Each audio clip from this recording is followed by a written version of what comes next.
This was interesting. Krystal Ball from Breaking Points actually called out AOC in the interview that AOC had with Jon Stewart. And Krystal Ball is basically saying that AOC is being very strong-willed now that Republicans are in power, but she wasn't willing to be this way before. You got to check this out, guys. I think people are getting tired of the performative behavior. Listen to this. Case. AOC is one of the people who has asserted herself more. Jon Stewart had her on, and she made some interesting comments about insider trading, but also some interesting comments about Joe Biden on his way out of office, being like, "Oh, there's a problem with the oligarchy." Really? Is there? Tell me more about that. Let's take a listen to what she had to say. There need to be Democrats who walk the walk and talk the talk. There is an insane amount of hypocrisy, and the hypocrisy is what gets exploited to use the cynicism. And wherever there's a hypocritical window, for example, I think one of the most biggest examples of this is insider trading in Congress. Like, dude, I don't know if I like, do I give snaps? I don't know what the kids do anymore, but like, dude, it is like, that's so crazy. It's so crazy. It's crazy. It's Nancy Pelosi. We all know, right? We all know Nancy Pelosi's doing the trading and stuff like that. And yeah, that is crazy. And that should be illegal. Like, it's insane that they're able to get away with that. But they're able to get away with it because there isn't as much opposition against them, right? Now, AOC is saying this now, but that's because Kamala lost. If the Democrats would have won, AOC wouldn't be talking this way about the Democratic Party. She also criticized Joe Biden in this interview with Jon Stewart as well, but she didn't criticize him last year, right before the presidential election. She spoke very highly of Joe Biden. She spoke very highly of Kamala Harris and said she was working around the clock tirelessly for a ceasefire. We all knew that wasn't true. But she spoke very highly of them, defended them. She came after Jill Stein and attacked her when it sounds like obviously she should have been focusing on her own party and their own problems. Maybe if she would have focused more time on the Democrats and what they were doing wrong, who knows? Maybe things could have turned out differently, but that's not what she chose to do. Spending all that time attacking Jill Stein, which I think was a direct order. I think she was ordered to do that. Spending all that time doing that. And for what? For what? Could have been using that time to try to make your party stronger. These are the things to pay attention to, guys. It's crazy. I mean, like, and this is the thing. It's like people think that everyday people are stupid. I'm like, do you all really think that people don't see this shit? Like, they sit on a committee, they get information about a drug or a contract or a thing. They immediately make a call. The stockbroker changes things and their portfolio swells. Explode. Oh, sorry there, guys. Right? Like, of course. You're regulating the market that you're trading on. Exactly. And you like run the casino. And then we're supposed to act like money doesn't only corrupts Republicans. Give me a fucking break. Biden on his way out, it was only on his way out that he was like, this country's controlled by oligarchs. Bye. Like, we could have used that energy a couple years ago. But we could have used that energy from people like AOC when the Democrats were in power, but instead she defended them. Don't forget, it took activists confronting her in person, asking her why she hadn't called it a genocide yet, for her to finally call it a genocide. So you can point fingers at Joe Biden and you can call out, his issues, his inconsistencies and his failures, but you supported and endorsed all of those failures and all those inconsistencies in almost every interview that I saw or that we covered on here. And on the Democratic National Convention stage, like, you supported those things. You were going along with what the party was doing because you're trying to make a political space for yourself within that party. So the reality is the game that AOC plays, and you'll see this with others as well, when the Democrats are in power, they're silent. when the Democrats are not in power, all of a sudden they're like, let's fight. We got this energy. Let's talk shit. Let's let everything fall out. Let me tell you how I really feel. And once the Democrats win again, they'll go back to being sheep.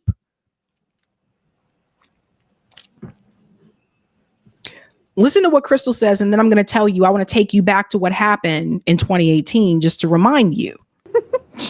Accurate on but all of that. Isn't this a little too late, though? Well, I mean, all this Biden talk, it's like you endorse Biden, okay? Not only not that. defended Biden. She and Bernie actually, they were in the we're all in with Biden here to they the end. were more with Biden than. Yeah. Hold on 1 second. I have to pause it here. There we go. They were more with Biden than they were with just fast forward here. That part. Okay. Here to they the were end. more with Biden than like Nancy Pelosi. So that's where part of it is just like, shut up. All right. Well, here's the part to me. I think there's a few points she makes that I think are important. Number one, about the way that hypocrisy is used against Democrats, and understandably so. I mean, she's talking about the insider trading piece. Also talking about, you had a lot of people, including Joe Biden, who were like, Trump's a fascist. And then they're like, welcome home, Donald Trump. And people are not going to believe you next time you raise the alarm about something. If you are not acting like this was really bad that he got elected. And I, still think the things that I said before were true. And this is a real threat. And pause there for a second. So the hypocrisy from the Democratic Party, also the billionaire class, right? So there's all this talk about the Republicans are lined up with all these billionaires, and Donald Trump has these billionaires right next to him in his administration. But the Democratic Party lines up with billionaires too. They just don't do it so much out in the open. I mean, they're buddy with Bill Gates and George Soros. They're team billionaire too. That's why we don't get anything.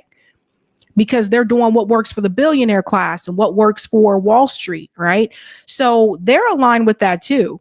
So that's a big one. I always try to get people to focus back on the money, because the big one there is, how can you call out the other party for aligning with billionaires when you also align with billionaires? There may be a couple of people in the Democratic Party that don't take, billionaire money, but the party as a whole is totally fine with taking billionaire money.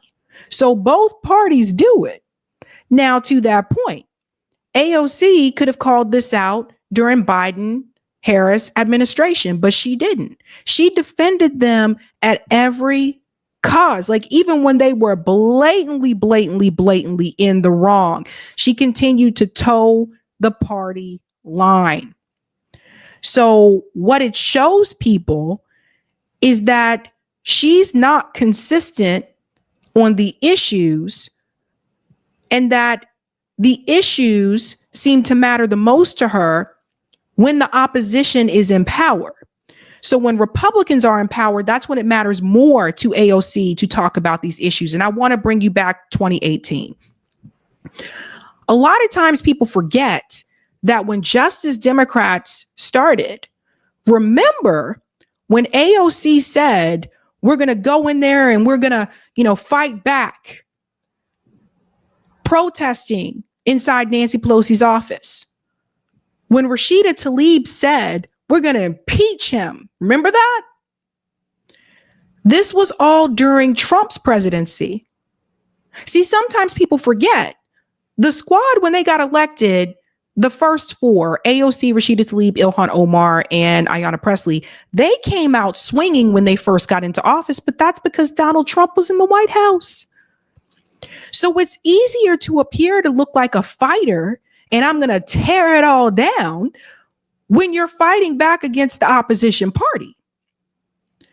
Where we started to see the change was when Trump lost in 2020 and Biden won. And then you see that Biden was willing to keep some of Donald Trump's policies, especially some of the tax policies. Biden was not willing to move on. What happened to the healthcare thing, right? Biden was not willing to move on universal healthcare, but he also didn't end up expanding Obamacare either. So there's a lot of things that happen, right? The genocide is a big one, right? I mean, I never thought in my life I would see that.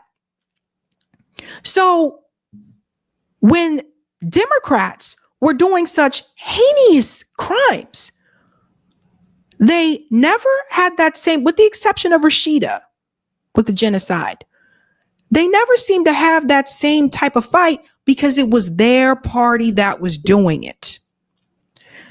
And I don't think the Democratic Party can ever come back from that.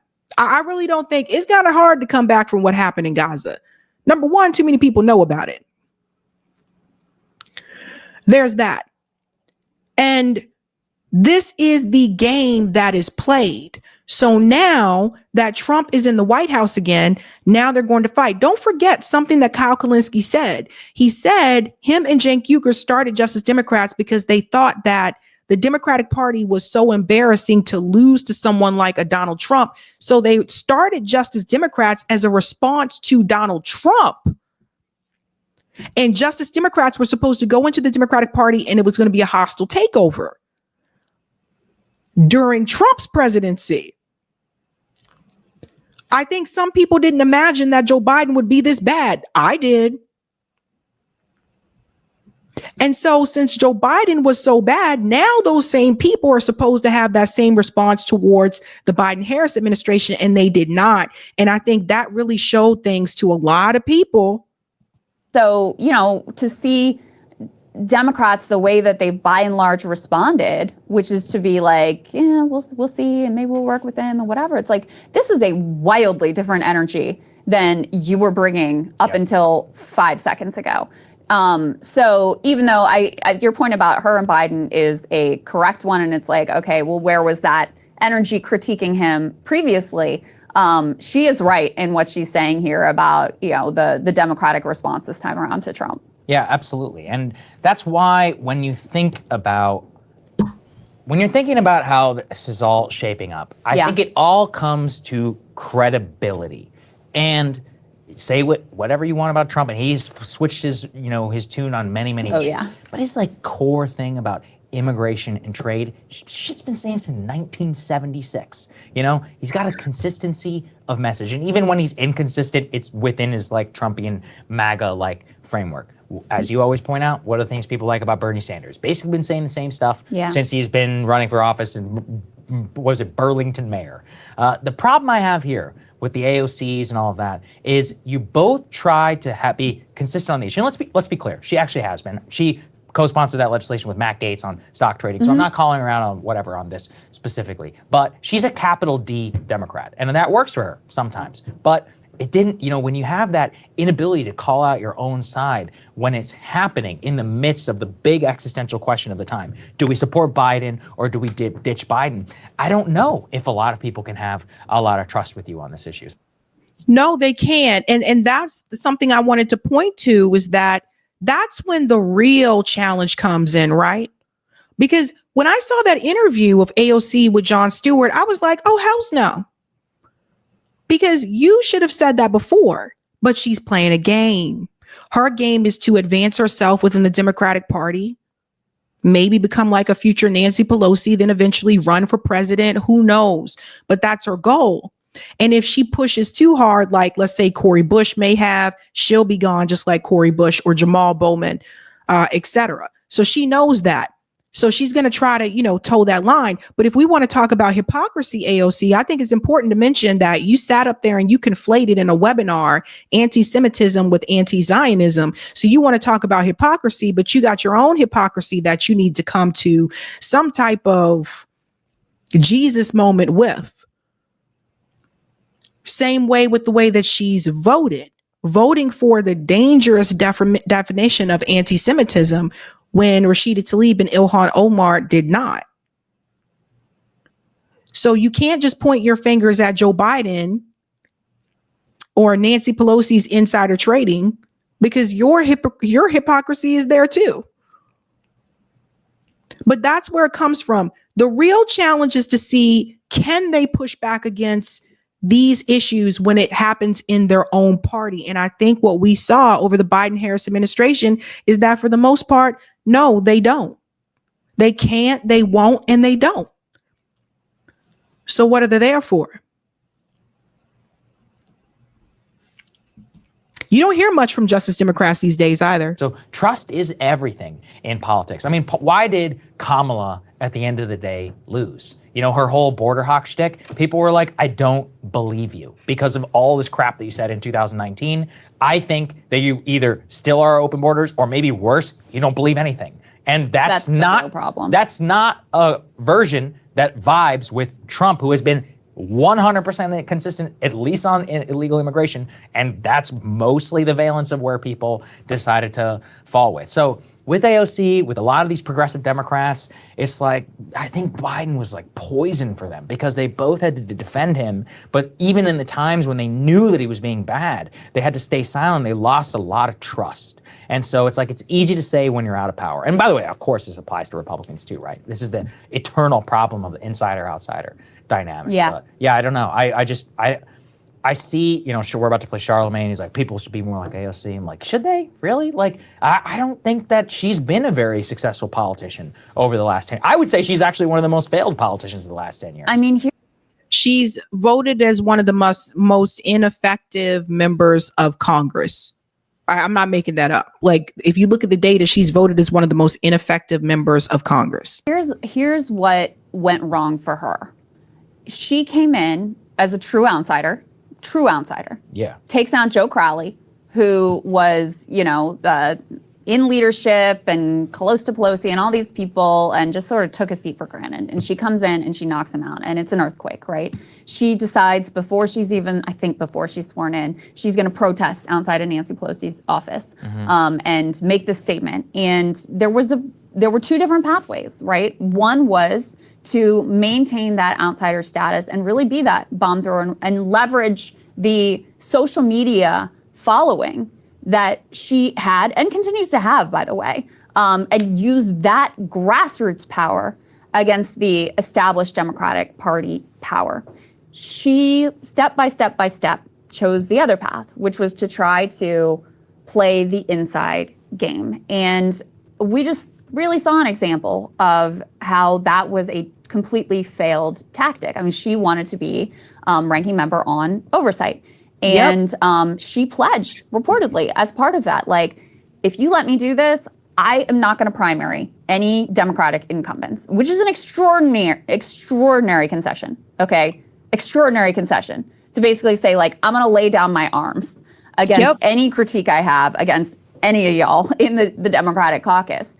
And they still blocked her and put in Jerry Connolly, who, you know, is literally suffering with cancer and is aged. And nobody's idea of a firebrand, right? And this point I want to bring up as well. When AOC beat Joe Crowley, you know who helped her win? You know who was part of the grassroots that was on the ground knocking on doors? Green Party members. The same party that AOC was attacking last year. A lot of people don't know this. A lot of the people that were helping AOC when she ran for Congress the first time were Green Party members. She even went out to help Jabari. She helped Jabari Brisport when he was running as a Green. There's pictures of her doing this. This is what I was trying to tell people. She had no party with those Green Party members when they were helping her. And then she won and didn't take some of those people with her. Like I think she said that she would. So if this party is as bad as you think it is, AOC, you had no problem using their labor to help you get elected. That's the main reason why AOC was able to gain as much traction as she did when she was running, because there were so many Green Party members that believed in her and were helping her.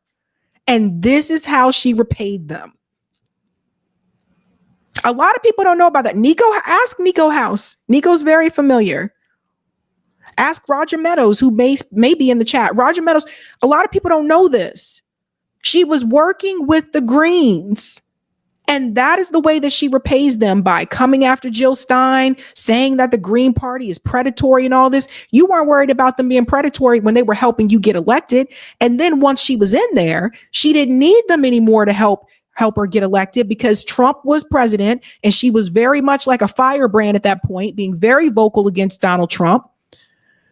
So people just came back out to support her. She didn't need them the second time around. Things we got to pay attention to, guys. Nobody's idea of a firebrand for a position that actually made sense for AOC, because oversight, it's all about like getting that clip that goes viral and sharing it on social media, whatever. It really was a good position for her within the context of the Democratic Party. Even in that, she's blocked. So I think you're right, Sagar, that ultimately the test will come. Like, now it's kind of comfortable to have these critiques of, look, Joe Biden is done, he's out. It's all easy to see in retrospect, the way this all went sideways, et cetera, et cetera. Are you going to have that energy when it's difficult, when it goes against where the party is and what they're doing?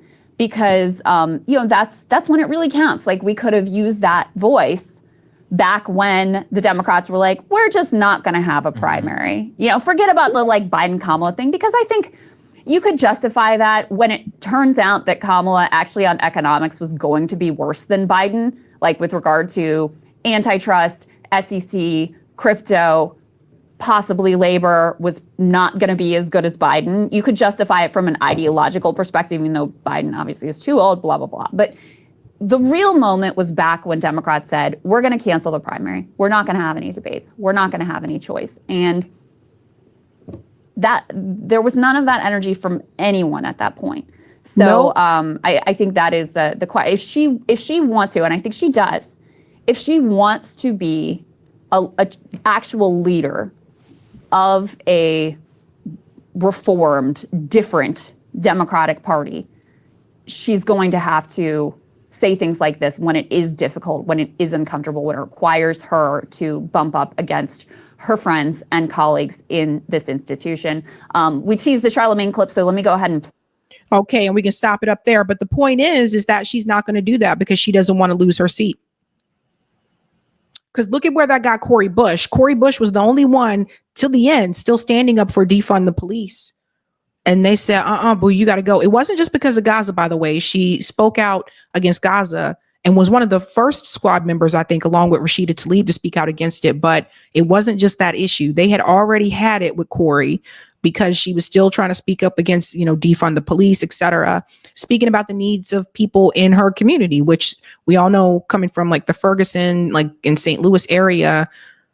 We all remember what happened in Ferguson with the police and continues to happen in Ferguson with the police. So I think that's the big thing, guys. So when you see these things happen, I just want you to be aware that it's all a game, right? So now what you're going to see is that the Democrats are going to look like they're real fiery, spicy people. You got Ro Khanna going on to all these different podcasts, doing his podcast tour, etc.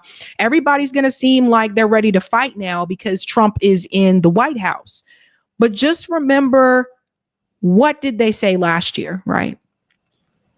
Notice how they didn't speak up last year. And I say that because that's important, because that right there tells you that when the time gets rough, they're not going to fight. Hey guys, this was a Sabby clip. If you like what you saw, hit that like button and subscribe.